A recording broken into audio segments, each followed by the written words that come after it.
साथियों नमस्कार। मैं राम प्रताप सिंह कुशवाहा और आप सुन रहे हैं हमारे चैनल ज्ञान एंड नॉलेज का विशेष प्रोग्राम मंथन समाचार। अतः मंथन समाचार में आप सबका स्वागत है और अभिनंदन है। आज चर्चा होगी सबसे पहले छठ पूजा की। छठ पूजा क्या है वास्तव में? क्या यह सिर्फ बिहार तक सीमित है? क्या यह सिर्फ बिहार राज्य का राज्य धर्म है, या ये संपूर्ण पृथ्वी और संपूर्ण ब्रह्मांड का ये राजधर्म है? प्रश्न ये है। इस पर हम आपको कल विस्तृत परिचर्चा सुनाएंगे। आप अवश्य सुनिए। छठ और षष्ठी महारानी और सूर्य जी का अद्भुत प्रभाव मंडल के बारे में आपको कल जानकारी होगी। और ये देखा जाए तो ये प्रकृति का पर्व है और ये संपूर्ण ब्रह्मांड के जन जन का पावन पर्व और ये त्यौहार है। क्योंकि प्रकृति या सूर्य को हम बांट नहीं सकते, हम उसको विभक्त नहीं कर सकते, हम सब उसका उपयोग करते हैं। वो हमारा नहीं, हर सृष्टि का, हर प्राणी का जीवांत तत्व है। आज प्रकृति के दृष्टिकोण से और छठ महारानी जी के दृष्टिकोण से आज इतना ही। कल आप पूरा ब्लॉग सुनिए। ये 3 दिन का एक तरह से बहुत ही बड़ी तपस्या और बहुत ही बड़ी योगिक क्रिया का ये पर्व है। आज दुनिया का सबसे बड़ा अंतर्राष्ट्रीय समाचार पर हम चर्चा करेंगे। वास्तव में आज छोटे से एक चाहे गांव प्रधान का चुनाव हो, या एक प्रांत का चुनाव हो, या किसी देश का चुनाव हो, और यदि महाशक्ति का चुनाव हो लोकतंत्रात्मक व्यवस्था से, तो वो पूरी दुनिया के जन जन को प्रभावित करता है। आज संयुक्त राज्य अमेरिका में बहुत ही प्रजातंत्रात्मक रूप से चुनाव हुआ और प्रजातंत्र की जीत हुई। वास्तव में जैसे कहा जाता है कि सबसे पुराना प्रजातंत्र वर्तमान समय में, प्राचीन समय में नहीं, प्राचीन समय में तो वर्तमान भारत में रहा।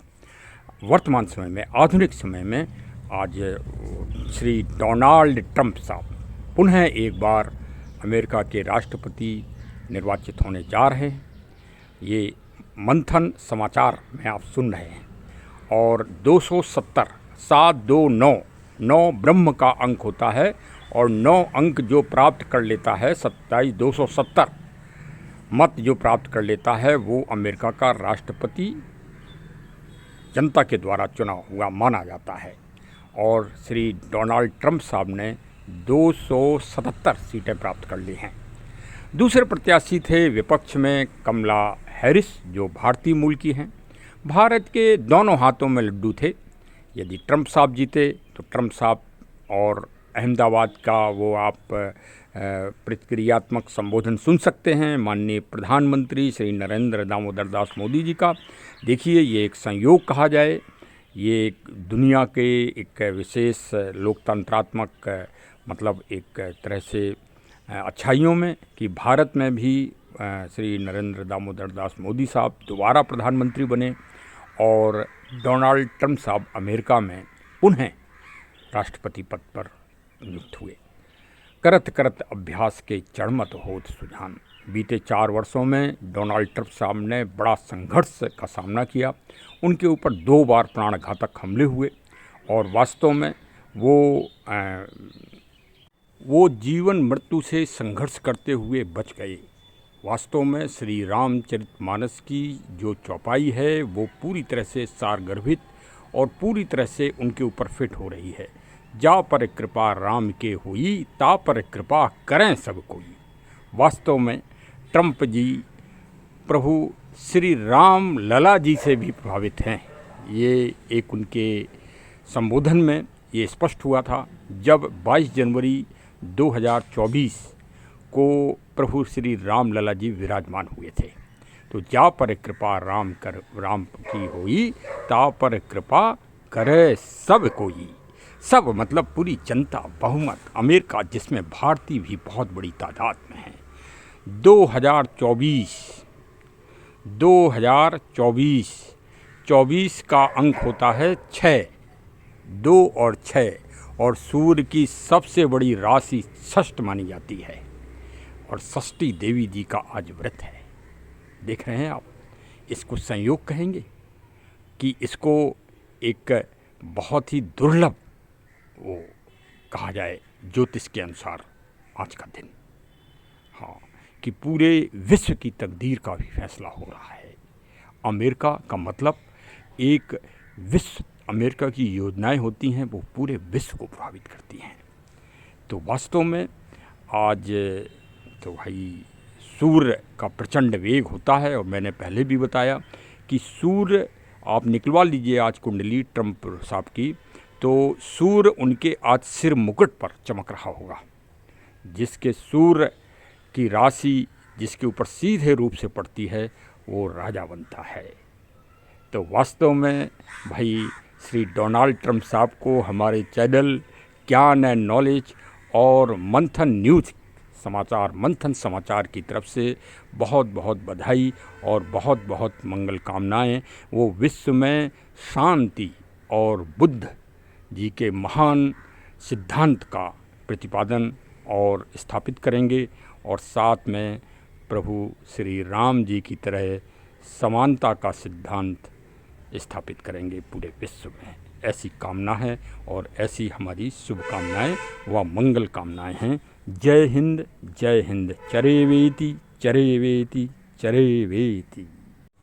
चरेवेति चरेवेति उपनिषदों का ये मूल मंत्र है। चलते रहिए, चलते रहिए। ट्रंप हमेशा, डोनाल्ड ट्रंप साहब हमेशा रुके नहीं कभी भी। पूरे 4 वर्ष अपने विपक्ष में रहने के बाद भी प्रतिदिन उनका कुछ ना कुछ समाचार एक्टिविटी का निकलता रहा। हम लोगों को प्रेरणा और मोटिवेशन लेना चाहिए कि इस उम्र में भी वो एक लंबा संघर्ष करते रहे, और अपने उद्बोधन में भी वो दुनिया में शांति और अमेरिका के विकास के लिए समर्पण अपना दिखाते रहे। कमला हैरिस भारतीय मूल की हैं और भविष्य अमेरिका में उनका है, इसमें कोई दो राय नहीं। इसीलिए मैंने कहा था कि भारत के दोनों हाथ में लड्डू हैं, और अगला समय 4 वर्ष के बाद डोनाल्ड, क्योंकि अमेरिका का राष्ट्रपति 2 ही बार चुनाव लड़ सकता है, ये दूसरी बार चुनाव होगा, चुनाव ट्रंप साहब का है। 4 वर्ष के बाद पुनः वहाँ चुनाव होंगे, और मतलब अभी से मैं घोषणा किए दे रहा हूँ कि अगली महिला सशक्तिकरण की राष्ट्राध्यक्ष अमेरिका की 4 वर्ष बाद भारतीय मूल की कमला हैरिस चुनी जाएंगी। इस बार के चुनाव में वो भारतीयों के प्रति कुछ पूरी तरह से नहीं समर्पित हो पाई, और अभी थोड़ा सा उनको और अनुभव की आवश्यकता है, ऐसा मेरा मत है। सबका मत अलग अलग हो सकता है, प्रजातंत्र है, सबको अपना मत और विचार देने की स्वतंत्रता है। अमेरिका का भी संविधान ये कहता है और भारत का भी संविधान इस बात को कहता है, और दुनिया का प्राकृतिक संविधान, दुनिया का जो प्राकृतिक संविधान है वो भी इस बात को कहता है। यही प्रभु श्री राम जी के राज्य का संदेश था कि वहाँ एक छोटा से छोटा आदमी भी एक राजा के विरुद्ध अपने विचार प्रकट कर सकता था, जिसका श्री राम जी ने सामना भी किया था। ये है महान सिद्धांत। लोग वाक कहते हैं कि लोकतंत्र, राम जी के इतने महान सिद्धांत को सब भूल जाते हैं कि कितना बड़ा सिद्धांत था। जो ब्रह्मांड का राजा हो उसने भी एक अपने राज्य के छोटे से गरीब आदमी की आवाज़ को सुना और व्यक्तिगत जीवन में भी उसका पालन किया।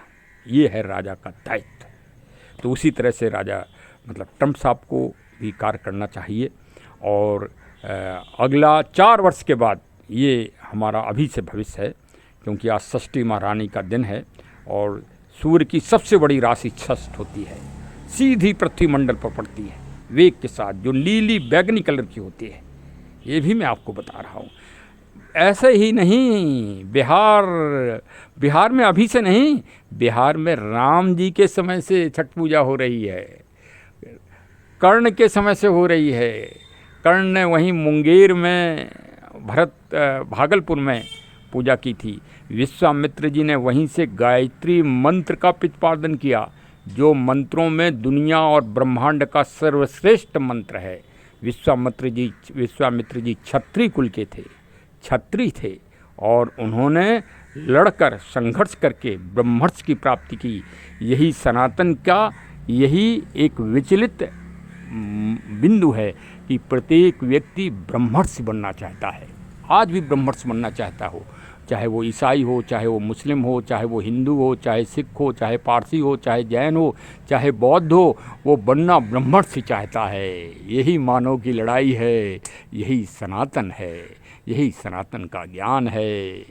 इसी ज्ञान को सुनो और छठ महारानी की और सूर्य देव आराध्य आदित्य जी की पूजा करो। कल इस पर ब्लॉग पूरा सुनिएगा, बहुत ही अच्छे विश्लेषण के साथ। एक एक पॉइंट को हम क्लियर करेंगे और हम बताएंगे आपको कि छठ की पूजा पूरे विश्व में होना चाहिए और संयुक्त राष्ट्र संघ और अन्य राष्ट्राध्यक्षों को इस पर शोध कराना चाहिए।